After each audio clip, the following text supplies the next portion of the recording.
Guys, Divina Apostol po. So, sa mga kapwa OFW dyan, i-update ko lang po kayo dun sa Akalakaran dito sa OFW Hospital dyan sa Pampanga. Kung saan, meron po tayong na-cater na kababayan tayo, mga kapwa OFW na nagpunta nga dyan. So, ganito pala mga kababayan kasi ang sabi is pahirapan yung pag-book. No? So, wala namang problema sa pag-book. Hindi yung pag-book ang problema.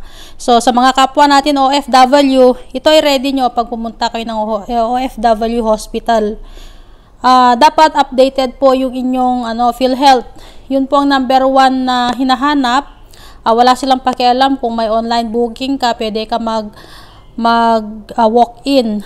Kaso lang, ang problema dito mga kababayan, mga kapwa OFW, na itong OFW hospital nung ginagawa ito ay labis na pinagmayabang ni Senator Bongo na ito na, tapos yung pondo nga, pagkakaalam ko malaking pondo ang nila dito, nilaan nila nung pinapatayo ito at kamukat-mukat nung may mga kababayan tayong napupunta dyan, ay may mga aparato pala dyan sa OFW hospital na sadyang hindi pa ginagamit.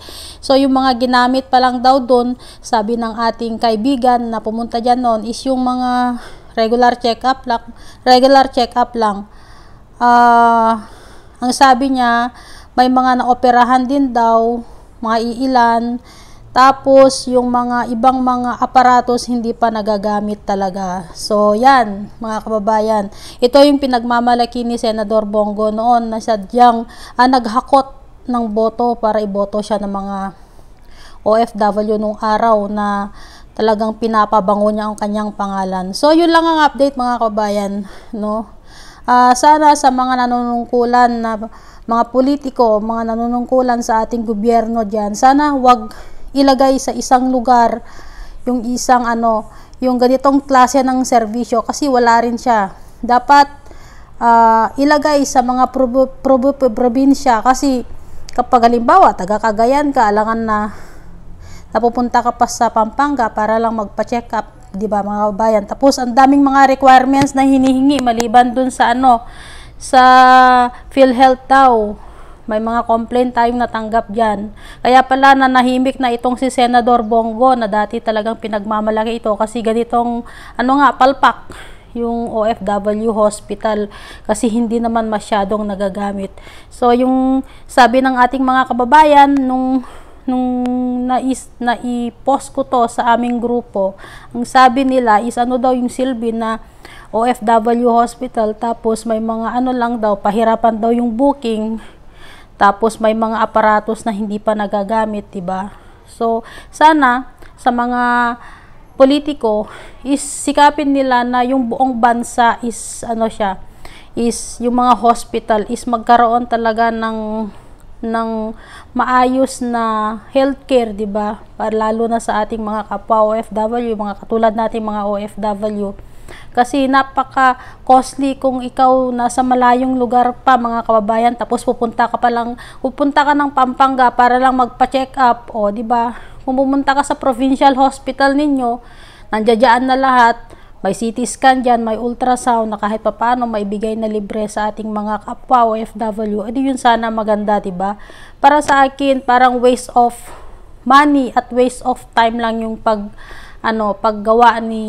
pagsulong ni Senador Bongo dito sa OFW hospital. Pampabango ba mga kababayan para mabigyan siya ng malakihang boto noong 2019.